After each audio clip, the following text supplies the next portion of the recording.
Boy, do I have a treat for you today. Whew. So I've been teasing about this full-length interview with Bonnie Bliss for about a couple of weeks now, and it's finally here.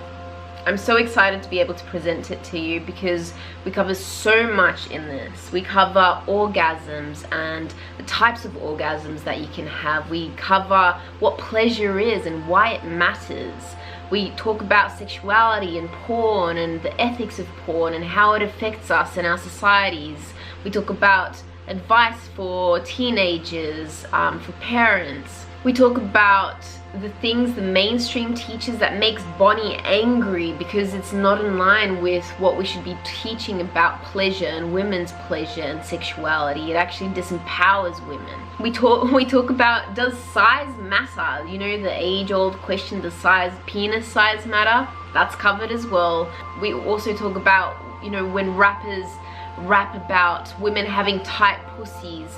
Is that a myth, or what should women be aiming for that? Or it's just so crazy, all the stuff that's out in the mainstream. So we cover a lot of really juicy topics in today's interview, and I'm so excited to be able to present it to you. Pleasure is so much more than just genitals and sex. Pleasure is a way of life. It's about having more joy in your life. It's about building resilience within yourself. It's about regulating your nervous system and being able to come back into your parasympathetic nervous system and being in a state of calm, equilibrium. In this state, we're able to connect with other people better. We are able to do critical thinking, which we're not able to do when we're in the sympathetic nervous system, where it's in a state of fear and survival. We're able to feel love and appreciate nature, build strong communities, build strong relationships, and look after ourselves and the environment. We have long-term thinking when we come from this state. So pleasure is a tool in your tool belt to be able to come back to that state of equilibrium. It's not just about sexuality, but when we tie it in with sexuality as well, it's a way of learning about ourselves, learning about our bodies, understanding ourselves, and having more self-love for ourselves as well. Letting go of body image issues. When you understand yourself, you won't have those body image issues anymore, because it's so much more than what the media, advertising, and all of this programming and conditioning tells us that we are. Pleasure is a place where you can heal your emotions and your trauma and connect in with your body, with your beautiful body that does so much for us every single day and night while we're alive. So there's my little introduction. I can't wait for you to listen to everything that Bonnie has to say. She's such a knowledgeable woman and one of the top educators in Australia on sexuality. Bonnie also has a 3-month online program. If you're interested in checking that out, there is a link in the bio. And if you use the code Steph, if you do feel like you want to dive deep and explore this area, then feel free to use the code Steph and you'll get $100 off your sign-up fee. So on that note, I'm going to turn it over to Bonnie. People often ask me why my work is all about pleasure, why I'm so obsessed with pleasure. And what I tell them is that pleasure is a nervous system resource. Pleasure is essential. We often see it as selfish or superficial or frivolous, or like, you know, you're allowed to feel good after you do all the things, after you prove yourself, after you've ticked everything off your to-do list. For me, prioritizing pleasure, prioritizing feeling good, helps me to be a better human. When I am connected to my pleasure, whether it's sensual or sexual, I have more energy, I'm able to focus more, I have more capacity to support people in my life, I have more energy to show up for causes that are important to me. I'm more able to focus on my work, I get more done, I feel like I'm more fun to be around, I have more willingness to just show up and not numb myself out and go through my life kind of half asleep or disconnected. I'm a more generous, loving, fulfilled, content human.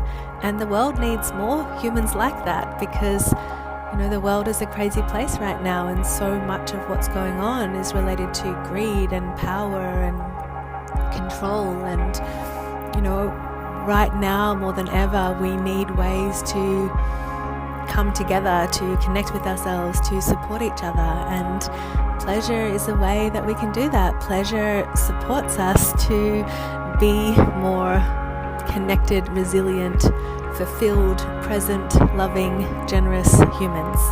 Pleasure is important. Bonnie actually got highly recommended to me by a friend, and since being in the tantric community, I've heard Bonnie's name quite a lot. So she comes highly recommended, and I recommend Bonnie to everyone now as well. That's how much I love Bonnie. Bonnie, I wanted to find out how you got into this work. Oh, well, the short version is that I always struggled with pleasure. Like I grew up on a farm. My first ever orgasm was riding my bike down a dirt road hill. And, I didn't really know what it was, but it just felt really good. But then I kind of got into this pattern with pleasure where, I went from the bike to the electric toothbrush. This is like in my teenage years. Nice. And it got to a point when I started actually having sex with humans that, it didn't feel like it did with the electric toothbrush, and it didn't give me that same kind of addictive rush that I wanted, because I had this kind of addiction to the vibrating device. And I felt like, I think maybe the first 7 years I was having sex, I didn't have an orgasm with a partner. I felt quite numb and disconnected, like from my pelvic area and internally.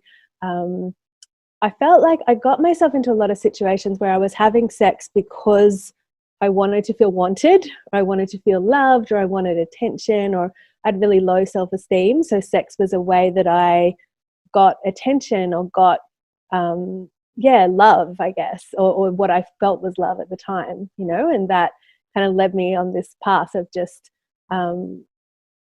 being numb and desensitized and having unfulfilling sex for like quite a long time. And then eventually I met a partner who had been studying Tantra for a long time, and he introduced me to this whole other world of relating sexually and intimately, and eventually we moved over to Europe together and did a whole bunch of training, and that's kind of where I got into what I do now. So I started doing tantric bodywork, and then I branched out from there into yoni mapping.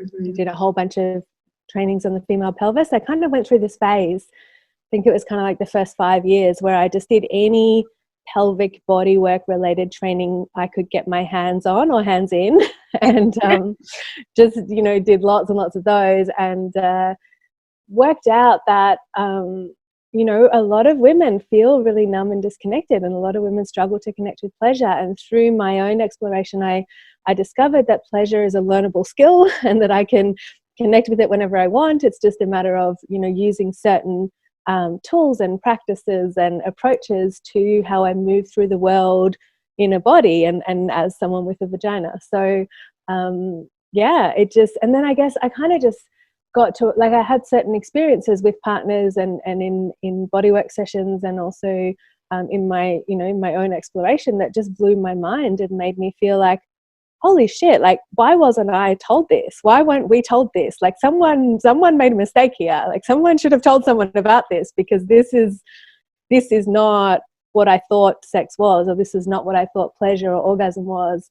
Yeah. And what I'm aware of now with that is, like, 100 times more meaningful and significant and powerful to me than my teenage self with my little electric toothbrush.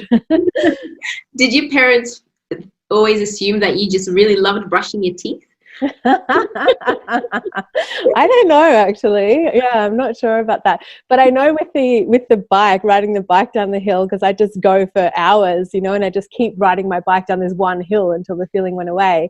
And I'd get back home eventually exhausted, and my mum would be like, "Wow, you're really into bike riding." And be like, yeah, so into it. And a lot of kids experience different types of pleasure and experiment with their bodies. It's not something that's unusual, right? Totally. Yeah, it's really natural. I guess the problem is that a lot of parents will then kind of freak out and shame their kids for exploring sexually or touching their bodies. And that's where we kind of get that internalized sexual shame, where we feel like, oh, something about my body is wrong, or it's not okay to have sexual urges, or it's not okay to touch my body. And that's really sad, because it's the most natural thing in the world. And that shame is kind of passed on through the generations, because, you know, if parents are really afraid of their kids touching themselves or exploring their own bodies, that's probably happened. Something similar has probably happened to the parents, right? Exactly. So that shame gets passed down, and you know, we start to lose that connection with our bodies, which is really totally sad. Yeah. I can totally also relate with the disconnection and going out and seeking partners, you know, because I was feeling I had like issues with self-worth issues, and kind of just wanting that attention and some kind of a connection, trying to find something from other people that I wasn't able to find within myself. And when I started getting into Tantra, I was just like, what is this world? Why are we not taught about it? It's crazy. So when you were saying that, I was just like, wow, yeah, that's good. What do you feel women come to you about the most when it comes to your work? What are the biggest challenges women come to you for? Oh, so it's pretty broad. I work with a really wide range of women, but mostly women come because they feel stressed, numb, disconnected from their bodies. They're stuck in a pattern of like busyness and overwhelm, and just realizing that they don't want to live a life where they're just obsessively busy all the time, that they want to feel pleasure, or that they feel like maybe there's something more out there than what they've discovered, or they're having sex and it's kind of, it's good, but they feel like they deserve, or they want, or they'd love to explore great sex, you know, or they're having orgasms and they're kind of okay, but they just feel like, well, maybe there's more pleasure out there for me, or maybe there's a different approach that would somehow bring me something that I don't have right now. And yeah, I think collectively a lot of women are just feeling quite disconnected from their lower body. We live our lives in the mind so much of the time. I know I spend a lot of time on the computer, especially these days. And we kind of forget that we have vaginas. We forget that we have a pelvis, and that this part of our body can help us to access a lot of aliveness and pleasure. So my work is really about reminding women that, hey, this part of your body exists, and not only does it exist, but it has the potential for lots and lots of pleasure, not just in that area, but to support your whole body, to have more pleasure and aliveness and connection and awareness, and, you know, to love your body. Because when we deny a part of ourselves, like if we're denying our sexuality, if we're disconnecting from our lower body, then that also blocks us from feeling joy in our lives, right? It blocks us from feeling connected and you know, open in relationship, and just, you know, feeling who we are, I guess. Like something that's come up a lot in sessions. I know you've had a yoni mapping therapy session, and It was amazing. Yeah, I saw the video. It's amazing. Something that comes up a lot, like I don't do that session work anymore. I've trained a bunch of practitioners in it, and now I just work mostly online. But something that women used to say at the end of their sessions is things like, wow, I feel like I've met myself for the first time, or I feel more whole, or I've discovered a whole world inside my body that I didn't know existed. Yeah. It's kind of like unlocking another piece of yourself, and coming back to a wholeness that you didn't even know existed, but you kind of feel like, oh wow, this is me. It's so cool. there's so much more to me than what I expected. Totally. And the tricky thing with that, right, is that people can then be like, oh, what, you're telling me now I need to be having all these other kinds of orgasms, or now I need to be like going and doing all these things to like fix my body. And it's like, you know, this is a really big part of my work. I'm always saying, like, you're not broken. There's nothing wrong with you. There's the way that you currently experience your body or experience pleasure isn't wrong or bad in any way, right? It's just that if you feel a bit disconnected or numb, or you know, you don't have a lot of sensation during penetrative sex, or you don't enjoy the lower part of your body, or you don't have an interesting experience when you pleasure yourself, there are skills and tools and practices that we can learn to support us to go deeper in that way if we want to. But it's not like from a place of lack or not good enough or there's a problem. It's just like, you know, there's more to explore. Yeah. If they want to, exactly. Because no one should be forced to explore this kind of work, right?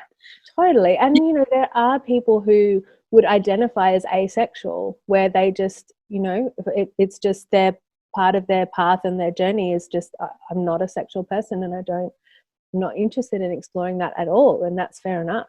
Yeah, definitely. Yeah. What about we were talking about our disconnection. What are the symptoms of, you know, someone that might be a little bit disconnected from their body, if they're kind of wondering if they might be disconnected? Because for a long time I didn't even realize that this was a thing. So what would be some signs or symptoms of that?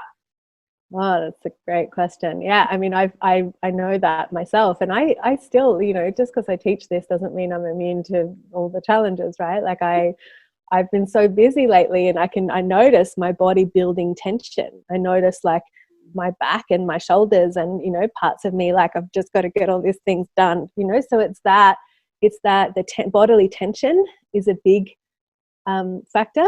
Numbness.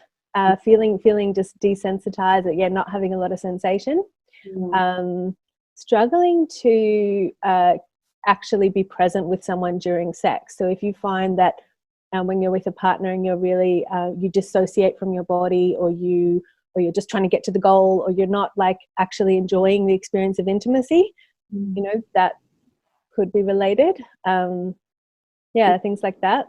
I know with me, you know, traumatic events as well. When my partner had an affair afterwards, I was so completely disconnected from my body. I couldn't have an orgasm for years. I completely lost the ability to orgasm. And I thought something was wrong with me. After my recent traumatic event, which I've spoken about on this channel, ayahuasca, that completely made me disassociate from myself and disconnect from my body, which is why I started Yoni Club, because I wanted to remember how to get back into my body again and really feel myself again, which has really helped, by the way. Amazing. I've heard about a lot of women who think that if they can't experience orgasm, there's something wrong with them. What do you think about that idea? I know you covered it a little bit, but yeah. So women who say that they can't experience orgasm at all. Yeah. So, you know, there's a medical term for that, right? But I'm not really I don't have a medical background, and I'm not into kind of pathologizing or labeling things unless it's helpful. But, you know, my whole philosophy is that building pleasure is a skill. And there is a lot of, research out there that's saying that women can't orgasm, or 95 or 85% of women, whatever it is, can't orgasm internally. That's been super common. That's all over the internet. You see it a lot. They did a survey and they asked women how they orgasmed, and they discovered that only a certain percentage of them said that they orgasmed internally. So the conclusion of the study was that the 85 or 90% of women cannot orgasm internally. Mm-hmm. But the fact is that it's not that they can't, it's just that they said that they didn't currently, you know. So I think that that's a really important distinction. If you, I don't think anyone doesn't have the capacity to orgasm. We should talk in a minute about what orgasm is, how do we define orgasm, and the different kinds of orgasms we can experience. But I don't think there's anyone who can't have an orgasm in the same way. I mean, anyone who's able-bodied, right? Like you could have a physical disability or a health issue that might impact that. In the same way as you know, if someone has an able body and a sense of balance, then they can ride a bicycle. You know, they might fall off a couple of times, they might need training wheels, they'll be a bit wobbly, but they'll be able to do it, right? I feel like orgasm and pleasure is a skill on that level. And the problem with skill building is that it's not just about learning the skills, right? It's also about we need to stop doing the things that block our pleasure. So for me, things that block my pleasure, we already spoke about, like bodily tension. Like if I'm super tense and like contracted, pleasure requires opening and expanding and relaxing, right? Like surrender and letting go on some level. So physical tension isn't, generally holding a lot of physical tension isn't going to support your orgasm. Building towards pleasure during intimacy with yourself or someone else, where you might tense your muscles intentionally for a few seconds, that's fine, right? That can help. But just having lots and lots of body tension blocks blood flow. And if there's no blood flowing to muscles, then that's going to block sensation and therefore pleasure and therefore orgasm, right? So bodily tension blocks pleasure. For me, stress blocks pleasure. I've had some patterns of anxiety over the years. It definitely blocks pleasure. Busyness, being really addicted to busyness, not moving my body enough, or moving my body in really linear ways that aren't really helpful. Like being very in my mind throughout the day, spending too much time on screens. So these are all things that for me block my pleasure. I think for many women it's similar. So it's not just a matter of doing the thing with the genitals that brings more pleasure, right? Like I think, a lot of women come to me and they're like, well, right, what do I need to do to make it work better? And it's like, okay, well, first of all, look at your whole life. I'm really into this like holistic approach. Like, how's your connection with your body through your day? How do you feel about being a woman? How do you feel about this part of your body?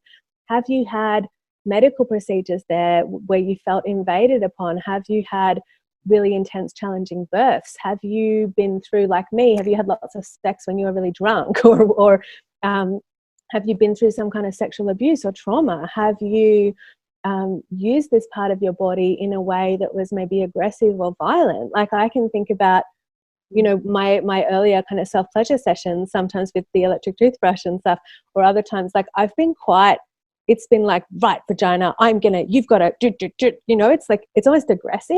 Like there's a violence to it where I've just been like, okay, I'm just going to make it, like, it's just like so intense. And it's this energy of like kind of taking from my body, like my body, this part of my body needs to have like pleasure violently extracted from it, So all of those approaches for me personally, and for many women I work with, don't tend to be that supportive. So part of it is like, and shame, sexual shame as well, obviously that's huge, right? So part of it is like working with those layers and stripping them away or finding ways through them.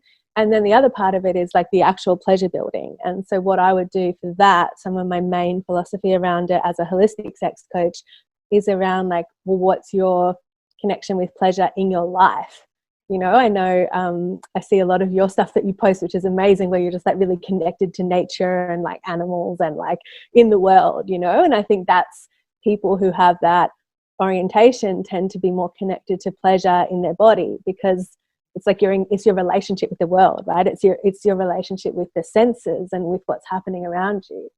It's interesting that you say that, because when I was disconnected from my body, I didn't feel a connection to nature. Even I'd go for a walk, but I'd have my earplugs in, I'd be listening to music, I'd be going on a mission, but it felt like a movie, just walking through nature, not really experiencing the world. I was just so in my head. So that's interesting that you've said that, actually. So pleasure isn't just about the genitals and going for the genitals. It's not just sexual.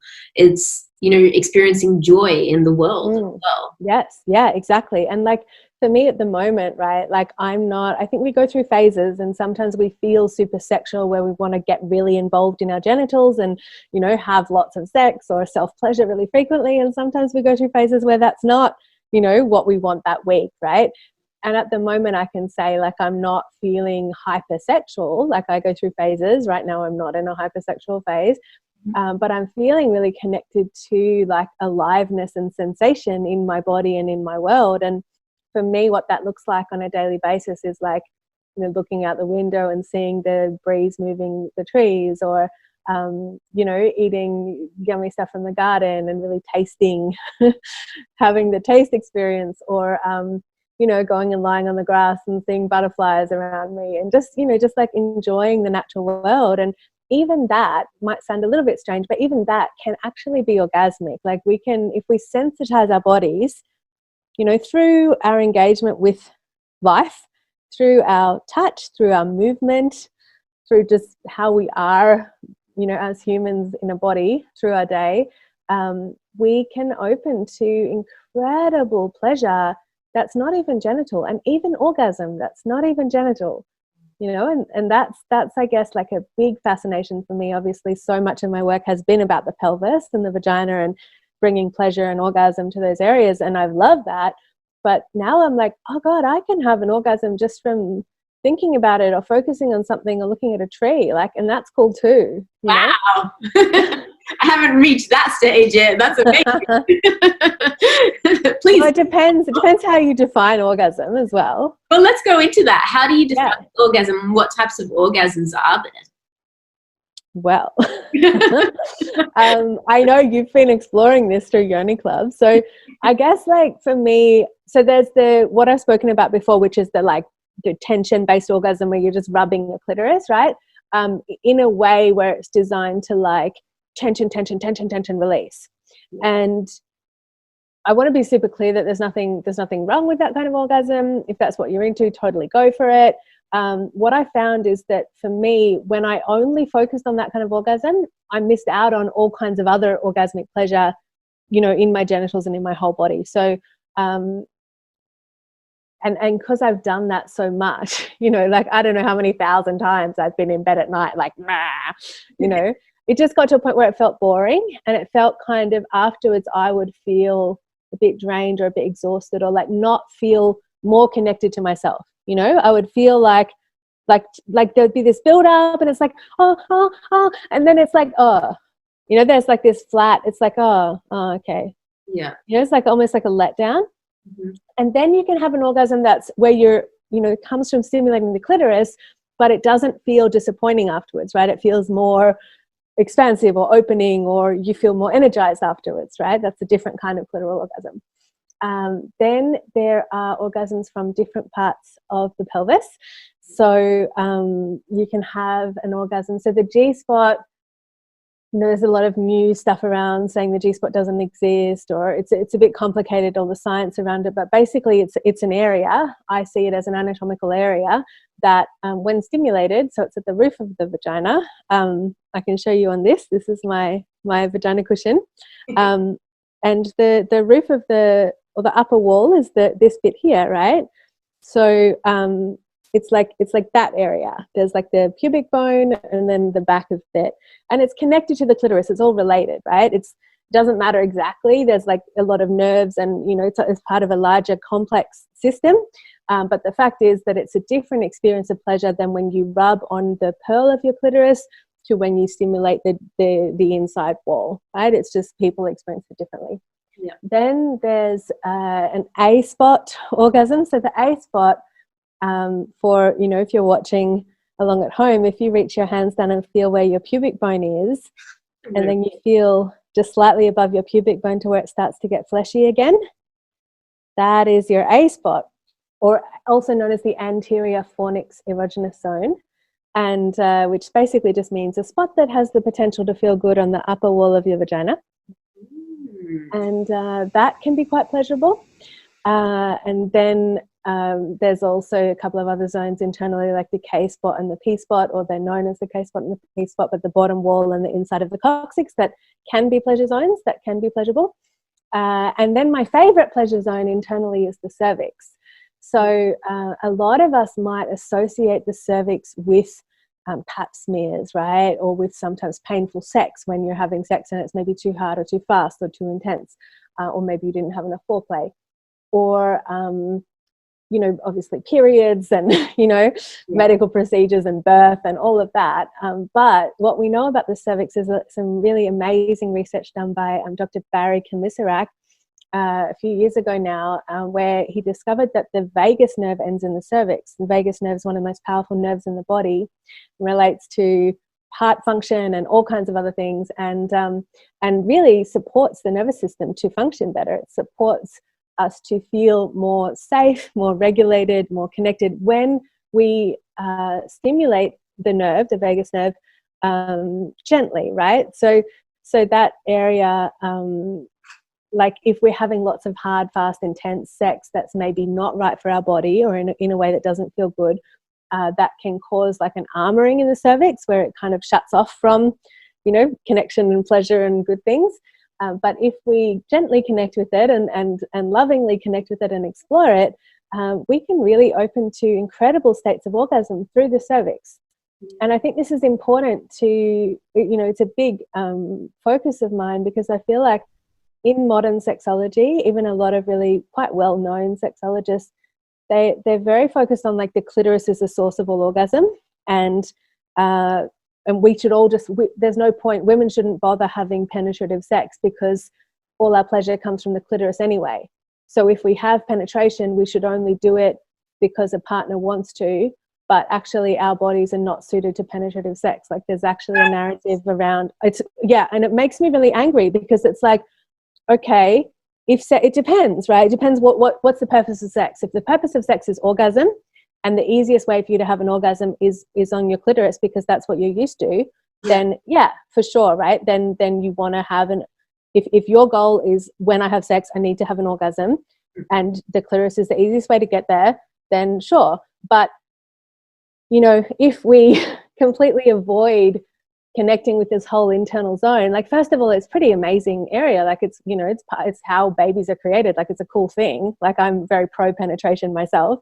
Obviously it's not for everyone, and I know a lot of like lesbian couples who I know just choose to not do much internal exploration, and each to their own. Like with all of this, right? Our sexuality is so individual, but I think it's disempowering to tell women not to bother having penetrative sex because all your pleasure's on the clitoris. I think that's disempowering, because we can awaken pleasure internally. And the problem, I could talk about this for hours and it makes me very upset, and it's like, bah. So the problem is that when we don't feel much internally during sex, right, there's lots of reasons for that. And I go into this a lot in my work, but sometimes it's about your partner, right? Sometimes your partner is maybe not skilled enough, or not aware enough, or not sensitive enough, and maybe it's hard, maybe you struggle to ask for what you want, or to even know what you want, or to communicate about sex, right? A lot of people, I get people constantly coming to me like, how do I talk about sex with my partner? Like, what about, how do you talk about other things? Like, there's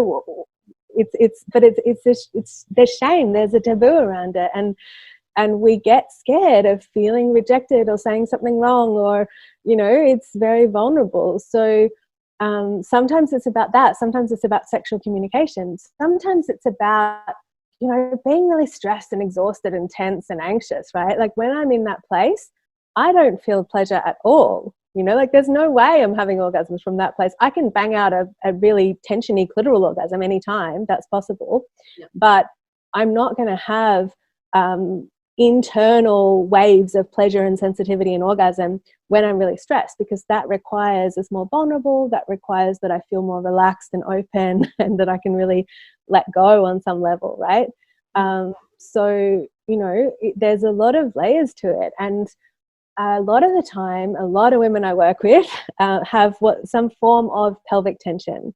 And when the pelvis is really tight and contracted, I can show you on my model pelvis here, which I brought along. So this is called Elvis to pelvis for some reason. And this is the pubic bone, uterus, bladder, uterus, fallopian tubes and ovaries, and the rectum comes out the back. And then if we take this out, you can see all the red bit, that's the muscles of the pelvic bowl. So it's muscular, right? This is not like the vagina itself. It almost doesn't, it's like it doesn't exist, right? It's just a space. And the walls of the vagina are so thin that when you're using a wand, or someone has their fingers inside you, or you have your fingers inside yourself, you're literally touching all of these muscles. right? So when that whole area is really tense and locked up because we're sitting down all day, because we're not moving our bodies in ways that we're designed to, like we've got the same kind of physical body as people had thousands of years ago. You know, like we're not designed to sit in front of screens all day. We're not designed to sit on chairs and to not move and to drive around in cars. Like our bodies aren't made for that. And so, you know, we build up these patterns of tension and disconnection and, you know, numbness in the body. But that can be resensitized. And so that's why, you know, with a lot of my work, we work with using one of these kind of babies. I got one too. You got one too? Awesome. Yeah. Using a wand internally to relax and resensitize and awaken these different areas and to release tension and to just explore our bodies, right? Because, you know, I think the shame with a lot of women, or what I think can be a bit of a shame, is when we're only focused on the clitoris. You know, the clitoris is amazing and I'm so into it and it connects to lots of other areas. But if we're only focused on the external area, then we miss out on connecting with the internal space. And then we kind of associate the internal space with just like penetrative sex or medical procedures, you know, when it can be an incredible source of pleasure, not just to share with a partner, but also for ourselves. Yeah. So that's why a big part of my work is about using a wand internally to explore and get to know this area. Like obviously there's really particular techniques, but we can, through exploring, we can restore sensation to areas of numbness, we can relax areas of tension, we can discover areas we may not have been aware of, and we get to know this whole world inside our bodies. And when we do that, we open ourselves up to more pleasure and aliveness and connection and orgasm. Yes. So good. And I think one of the things that came to mind also when I was disconnected from myself was, I feel like because we live in our bodies every single day, personally, I felt like I took it for granted. But when I started exploring this world, then I was just like, whoa, this body is amazing. It can do so much when it comes to experiencing pleasure, experiencing the world. And it's just like, it's amazing. So, you know, if you're inclined to, why not explore it? Why not delve deeper and learn about yourself? You live in yourself every single day. Totally. And I'm thinking about like even, you know, like Melbourne right now is in this full-on lockdown and people can't leave their houses. And I feel like, you know, it's like in this time when we don't always have freedom to go places where we want to go overseas or to go visit friends in other parts of the state or, you know, whatever, I think we can really connect with our own inner freedom and with what's in our bodies and find that freedom inside of ourselves. And there's a lot that we can explore that way that, you know, it's like worlds within worlds within worlds, and that's just in the pelvis. And then there's all the whole body pleasure stuff, which is most of my own personal practice now. So yeah, like all and there's peak orgasm and then there's orgasmic experiences. And what I call orgasmic experiences is it's less of a peak, right? It's not like a build up, peak of pleasure, release or end. It's more like getting up onto a kind of plateau of pleasure. Where things just feel like really, really, really, really, really good for a while, you know? And that's quite amazing as well. And that's something I'm personally super interested in, just because I've had so many of those peak experiences and I love them. But it's been fun to just be like, okay, what else is possible? Like the average orgasm lasts for 17 seconds. Wow, okay. And, you know, that's cool. And for me, like, what's fun about getting into these kind of orgasmic states or just opening to more pleasure, sensitizing my body for more pleasure, is that instead of the 17 seconds of pleasure, I get maybe an hour or 2 hours of just like feeling lots of lovely aliveness and pleasure in my body, you know? Yeah, that's amazing. Yeah. And orgasm can vary so much from one orgasm to the other, you know, the different types of orgasm, the clitoral, the G-spot, all the other spots, the cervical, which I'm so interested to explore more.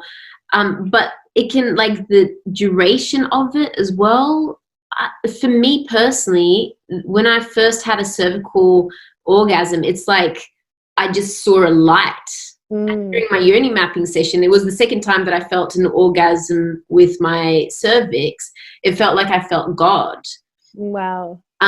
But there was another experience that I had, which was, you know, I felt like I was having an orgasm for well over half an hour, where my yoni just like was clenched, and the person I was with, they were like, I can't do anything.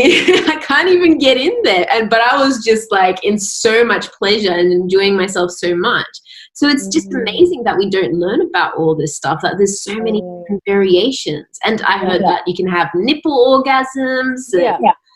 Yeah, for sure. Yeah, I once had an orgasm from a partner just caressing my butt cheek, and it was like, holy shit, what was that? Like, I had an orgasm from my hand being touched, you know. And the thing is, like, people sometimes they're like, oh, well, you teach this and you're just some weird freak who has orgasms really easily. And it's like, no, like I said before, like, I didn't have orgasms for the first 7 years of I was having sex with a partner. Like, I only ever had orgasms with a vibrator, you know.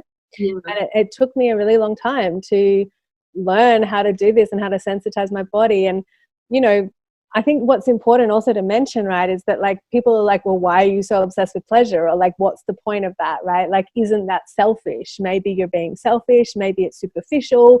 Isn't pleasure hedonistic? Like, what's wrong with you? You know? And my sense now, like what I know now, and my work is more and more moving in this direction, like pleasure actually supports our bodies to function. Pleasure, and when I say pleasure, I don't necessarily mean orgasm, right? It could be orgasm, could be sexual pleasure, it could be sensual pleasure, it could be just like feeling good in your body, like finding things you can do through your day, whether they're sensual or sexual, that help you to feel pleasant sensation, that help you to feel good in some way. That makes us more resilient to cope with change. It makes us more emotionally stable. It helps us to deal with challenges in our lives. It helps us to release shame. It helps us to have clearer boundaries. It helps us to know ourselves and know what we want, and therefore to be able to communicate it to someone else. It, you know, when I'm connected to my pleasure, I feel like a better person. I'm more loving. I'm more generous. I have more time for people I care about. I'm a more present lover. I'm a more generous friend. I feel more spacious. I'm more productive. Like I get more done with my work. I know lately, like I've had so much on, and it's very easy. I'm a total fucking workaholic, and it's so easy for me to just be like, I've got to do all these things. But actually, when I'm like, hang on a second, what can I do to feel good? I'm just going to like stroke my legs for a minute, or I'm just going to go outside and, you know, spend some time in the garden, or I'm going to like move my body and feel my pelvis. And then I come back to my work and I have more energy. I'm more focused. I get more done. What I do get done is more meaningful, or, you know, it feels more, it's done from a place of less distraction. You know, it comes from a place of presence, or from a place of the heart, rather than a place of tension and contraction and disconnection. And oh, sorry. You go. Yeah, I just feel like pleasure makes us better people, right? Like whether it's sensual or sexual. And, you know, I have this theory around like everything that's happening in the world at the moment, and generally, like there's so many power struggles, there's so much greed, there's so many like rich people just struggling to have more money, like, you know, and like destruction of nature, and just like crazy, like people yelling at each other on the internet constantly. Like, and you know, what we know is that when we're connected to our truth within ourselves, we don't want to try to control other people. We don't want to try to destroy nature. We don't want to cut down trees. We don't want to like do crazy shit that is, you know, we don't need to hoard money. Like, you know, we just feel full in ourselves, and we feel that contentedness with just being who we are. And we don't need to say nasty things to people or try to control them, or you know, destroy the earth. And I think that's really important. I think a lot of the issues we're seeing in the world today generally come from disconnection. Yeah, 100%. And that has to do a lot with being either in the sympathetic or parasympathetic nervous system as well, because pleasure actually helps you come into a state of calmness. And I always get these confused, whether it's parasympathetic or sympathetic.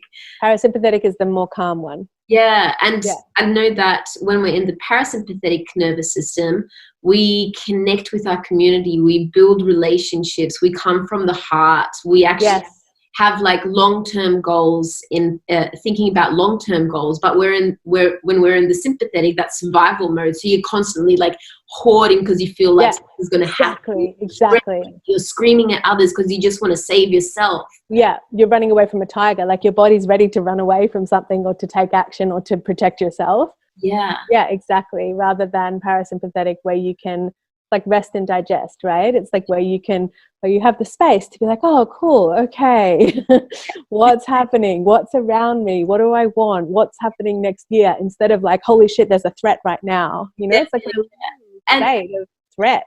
Yeah, exactly. Also, I feel like pleasure, you know, when we're constantly in that stress survival mode, we don't have time to heal, to process things. Those things get stored in our bodies. But when we come back to a place of pleasure, it kind of opens the door for that healing to occur, to be able to process emotions, traumas, stress, release all that energy and whatever's sitting in our bodies and just clear it all. Exactly. Yeah. So pleasure is very, very important. Yes, totally. Yeah. Okay. What advice? I know that, you know, porn has had such a huge influence on what we know about sex, and you know, in one sense, it's at least we have that outlet because our cultures and societies repress sexuality so much that, you know, at least there's that outlet. On the other hand, it's getting so violent and just icky that it's kind of like we've outsourced our education to the porn industry, who's making billions of dollars off us learning some terrible things. So what is your perspective on porn and, you know, the things that people are learning through porn, and what would you recommend in regards to porn? Whoa, big one. So I feel like, first of all, like the important thing, right, regardless of whether you use porn or not, the important thing is to be connected to your body. So you can watch porn when you're totally just in a mental fantasy, you're totally disconnected from your body and you're just wanking to make the thing happen. And that's fine, you know, if that's what you're into. Like, I don't want to you know, in tantra they have that whole phrase like, don't yuck someone's yum. You know, it's like whatever you're into is okay. However, I feel like, you know, I'm thinking of like people I've met over the years who say that they can only get turned on by violence. And sometimes that's because, and you know, I'm thinking of a couple of women who I know through Yoni Club and through my work. Sometimes it's because they've been through a lot of violent sexual trauma and their arousal is linked into that violent pattern, right?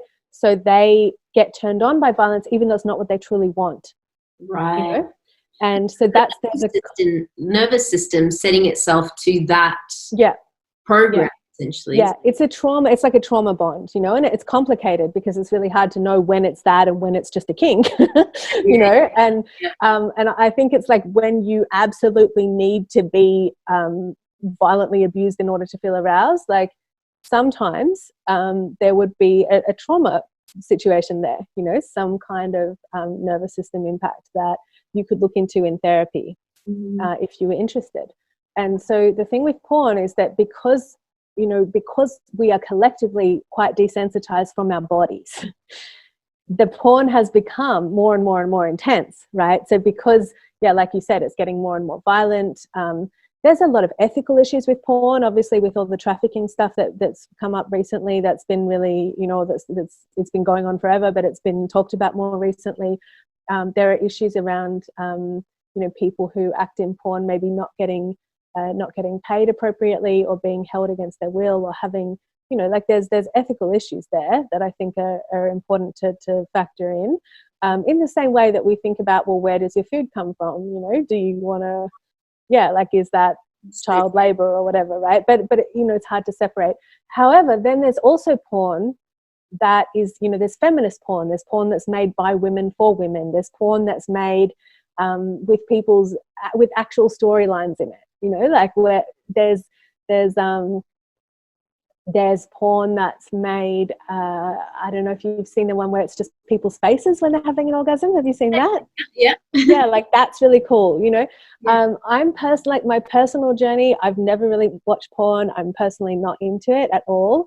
But that's just because, you know, I'm really into just exploring stuff in my own body, and you know, that's my preference. But I think, you know, if you're going to watch porn, I think you can watch it in such a way that you're disconnected from your body and you're just banging out a quick orgasm. But you can also watch it in such a way that you're moving your body and enjoying your body as you witness other people on the screen enjoying their bodies together, you know, or alone. And there's something that, you know, could be really supportive about that. I think you can watch it from a disconnected place, or you can watch it from a place of still being in your body. Mm-hmm. And then in that case, it's about choosing the porn carefully, right? Because some of it is just really fake, and and just you can tell, like, you know, this is, I guess, what makes me sad in porn is that so much of it, there's a lot of violence against women, and so much of it is you can tell that the orgasms are faked, and people aren't enjoying it. And it's, you know, there's a lot of just like, we're just trying to, you can tell they're just trying to get the scene, and it's all about the guy getting his pleasure. And, you know, that's why I think that it's, you know, it's great that there's more porn being made these days for women. Yeah. Yeah, but so it's complicated, but you can seek out something where you can tell, I think, if you start to watch a few different things, you can really feel like, oh, this person's actually experiencing pleasure, or there's something real going on there. You know, I think there's even porn you can find with actual couples where you really feel like that deep, intimate connection between them that maybe you wouldn't feel just watching something with people who'd never met before. Yeah, definitely. Yeah. I actually used to watch porn and get really turned on by it. But these days, after everything that I know about my body and sexuality, from Tantra, from yourself, I look at it now and I'm just like, ugh. Yeah. Not for me anymore. Yeah. And I think it's like any addictive pattern, right? It's good to take a step back and be like, do I want this? Like, do I want to watch porn? You know, some people might be like, yeah, it's like, I like doing it sometimes, like, then go for it, you know.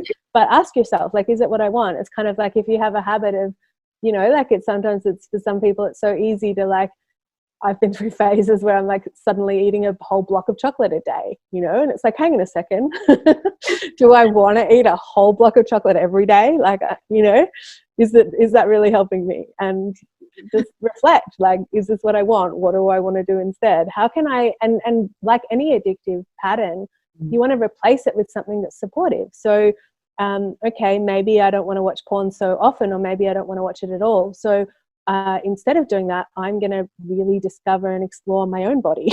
Yes. And I think the interesting thing about addiction is, like, nothing is really wrong. Some people drink, some people watch porn, some people take drugs, and all of that is behavior that is actually trying to support yourself through something. Your nervous system is trying to calm itself or try to come back to some sense of equilibrium. It might not be the healthiest kind of habit to have, but once we become aware of that and realize that it's all tied with the nervous system and your body trying to help you in some way, then you can start to go, how can I support myself in a healthier way?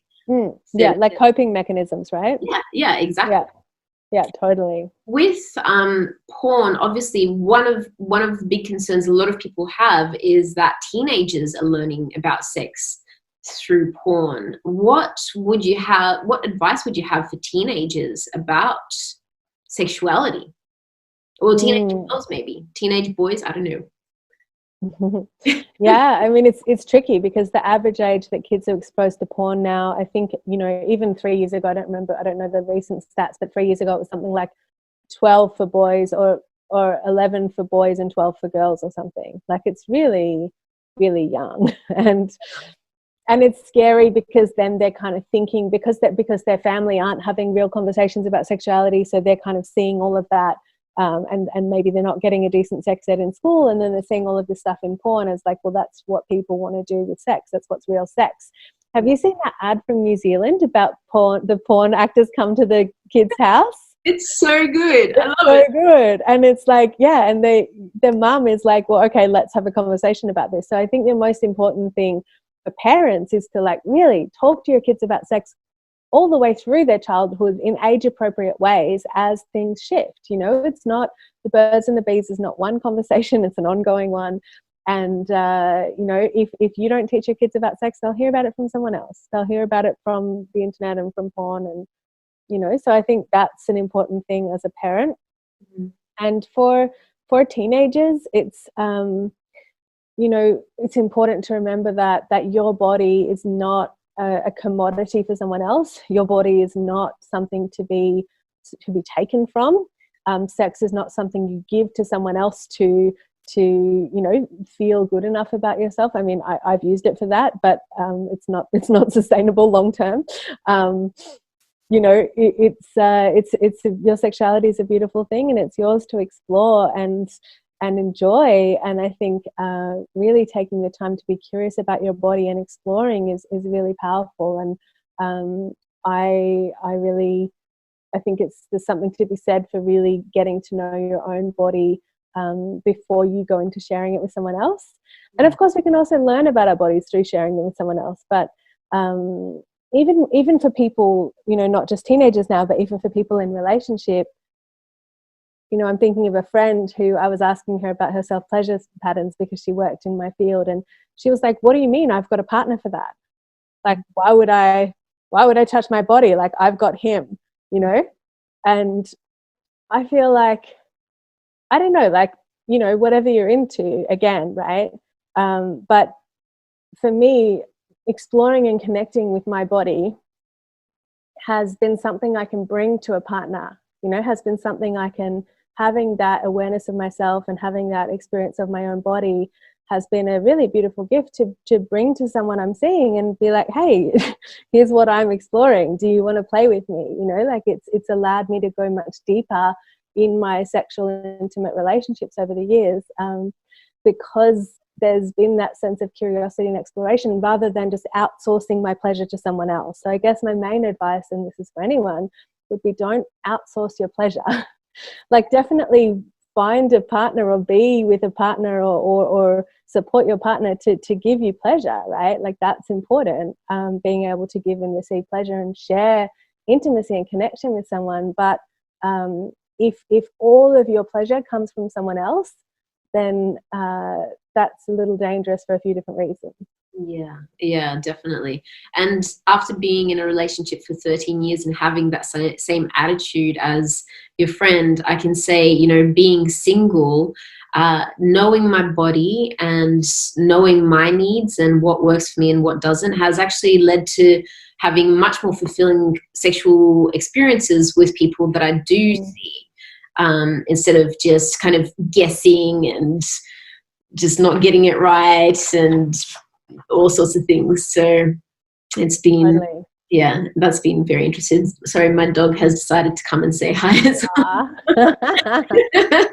I'm so jealous. I'm like waiting. I'm the next big event in my life is I'm getting a puppy. It's happening. Oh, yay! They're definitely a source of a lot of pleasure and joy. Yeah, exactly. I love dogs so much. They're so much fun. Yeah.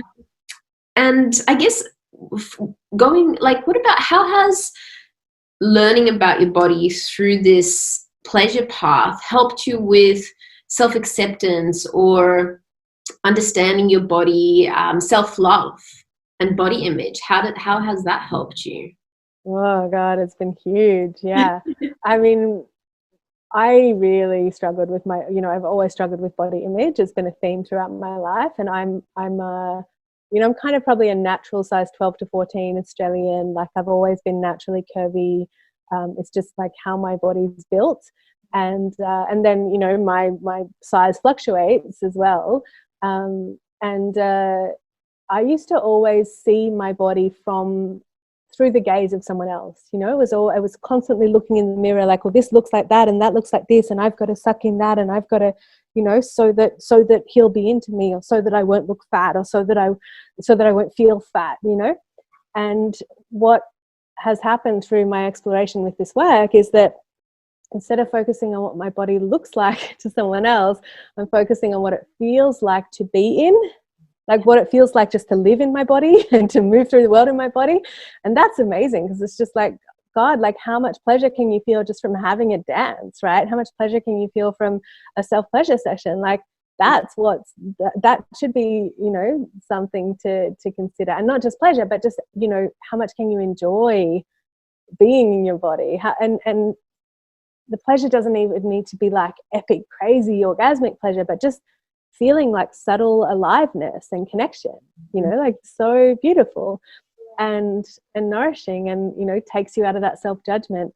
But a big thing that is a big part of my life, and even day to day, even now, is around touching my body, you know, like really, I've always had like a really, lot of judgment with my belly. Like my belly has never been flat. It's never been anywhere near flat. It's just always had a round belly. And, you know, and I go through phases of it. And sometimes I judge it a lot. And, you know, what I found like over the last while, it's just like, I really enjoy it. Like just touching it, like I'm touching it now, and just like rubbing. I had a shower earlier and I was like rubbing my belly in circles and like soaping it all up. And it was like just feeling the sensation of it, like feeling the softness and the squish and the, you know, like there's, and it's almost like this experience of like being your own lover. Like now I find myself throughout my day at different times, like sometimes I'll just give myself a little squeeze and be like, yeah, you know, or just like, oh, yes, or like, you know, like you can touch yourself how you want someone else to touch you. Like and it's like you're the giver and receiver at the same time. And, you know, so much of my work is about self-touch, and it's a whole world. And I could literally talk about it forever, and do it forever. And I do it every day. But yeah, I think the self-touch has really helped me to just feel my body, feel how strong my body is, and feel like, God, how lucky I am to be in a body that has like very little pain, and to, you know, to feel the joy of movement and the joy of pleasure. Like that has helped me to feel way better about my body than any kind of restrictive diet, or like, you know, trying to lose weight, or like I used to just like, when I felt bad about my body, I used to just buy clothes. Yeah.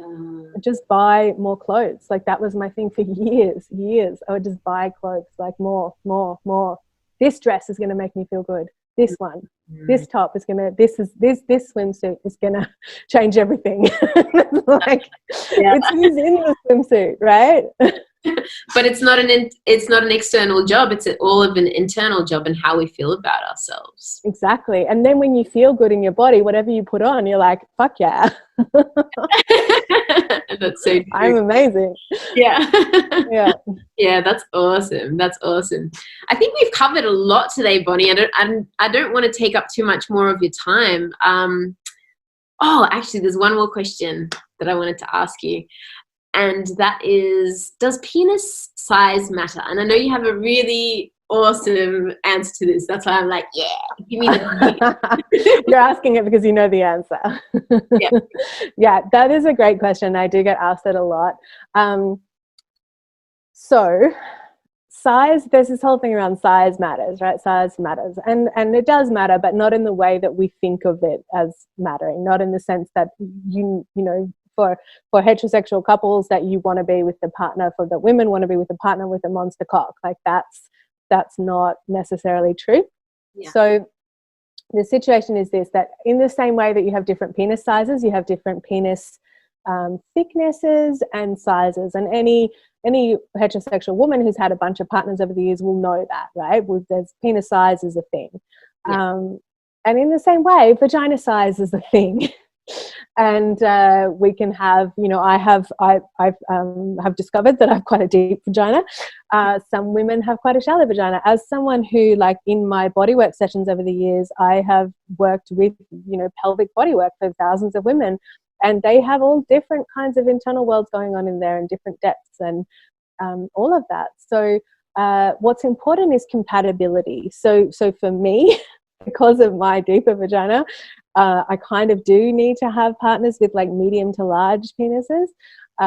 But for some women who'll have quite a shallow vagina, that won't work at all, because their partner won't be able to penetrate them all the way.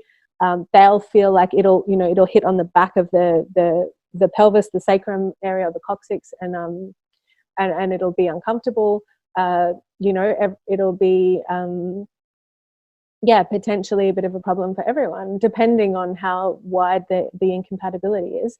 And then on the other end of the spectrum, if a woman has a really deep vagina and she's with a partner who has a really shallow penis, then she never gets fully penetrated off the feeling of being filled in that way. Having said that, I don't think that that compatibility needs to be a deal breaker in relationship or with a lover. I think it's you find ways to make it work, and it's about feeling, okay, what positions work for us, or what maybe we need more foreplay. Maybe we need, like, if your partner has a cock that feels too big for you, like lots of foreplay, right? Lots of play in other ways, lots of exploring intimacy that's not penetrative as well. So just finding ways that work for you. So size matters on one level, but it matters for people with either kind of genitals, and we're talking, like, obviously heterosexual people in this kind of penis and vagina approach. I have a quite deep vagina as well, to the point where Mariam, when she was doing the yoni mapping session, she couldn't even find my cervix. She was like, where is it? You're one of those are rare, they don't happen often. But sometimes the vagina is deep, but it's also the position of the cervix, because the cervix can be like a little bit tucked under or off to one side, so that's like not, but it's probably also deep. Yeah, but saying that, I've had some of the most profound sexual experiences with men with smaller penises. Right. Yeah, exactly. So it doesn't need to be a deal breaker or a problem. It's just, I think there's something like, I really love that place that you get to when it just fits, when it just feels like, oh, your bodies just fit together, like I love that. It doesn't always happen, but yeah, it's nice when it does. Definitely. And what about, just one last question, because I remember I wrote this down and I have to ask it. What about, women, rappers talk about women with a tight pussy. What is that about? Should women aim to have that tight pussy during sex, or what's your opinion on it? Yeah, that's a great one. I don't know these rappers are talking about type. I don't listen to enough rap, obviously, but I guess that's, I'd love to hear some of those songs. I feel like it's nearly in every single rap song these days, like, right, that tight pussy, like, da-da-da-da. I don't know. Oh my God. Okay, I didn't know that. Yeah, well, it's a myth, right? The myth of the tight pussy is a myth. So the problem is that, like I said before, many of us have chronic pelvic tension, where all of this muscular zone, so the vagina itself, the actual vagina, is just a wall. It's called mucous membrane. It's the same kind of thing that's inside your mouth. It's just a very thin kind of, not skin, but it's a very thin membrane, right? So that itself can't be tight or loose. That's a nothing. It's just it's just the thing that keeps the penis away from the organs and shit, right? But it's this area, it's the muscles that are related to the tightness. So, like I said before, many women have chronic tension. Yeah. And that tightness is actually not what we want, right? Like, we don't want to have lots of chronic tension because it blocks pleasure. So what we want is a pussy that is, they talk about it being dexterous. So dexterous is when there's this phrase called playing the flute, where you can actually squeeze different muscle layers within your pelvis on a penis, which is really cool. So that's a dexterous pussy. You want the muscle to be toned, right? It's kind of like any part of your body. No one's like, well, I'm trying to get like tight shoulders. Like, you want strong shoulders, right? You want your muscles, different muscle groups in your body. Like, I don't know much about this personal training and stuff, obviously, but you want parts of your body to be strong and toned, but not tight. Like, tight is about tension. Like, we don't want them to be continually tight, right? You want to be able to close your pussy around a cock. If you're having sex with people with penises, you want to be able to embrace the cock with your pussy. But that doesn't, you don't need a tight pussy for that. What you need is a toned pussy. What you actually need is a relaxed pussy that has the capacity to engage the muscles and then to relax them again. Yeah. Right? That's what you want. You want that spectrum. If your whole pelvic area is just tight, then, you know, it's like that's why the Kegel thing is sometimes an issue, right? Because, you know, sometimes it's helpful, but there's a lot of women doing Kegels and pelvic floor exercises who are already chronically tight, and then they're like, got to have a tight pussy, and they're kind of going from like tight to like even tighter to tight to tighter, and they're just doing this hundreds of times a day.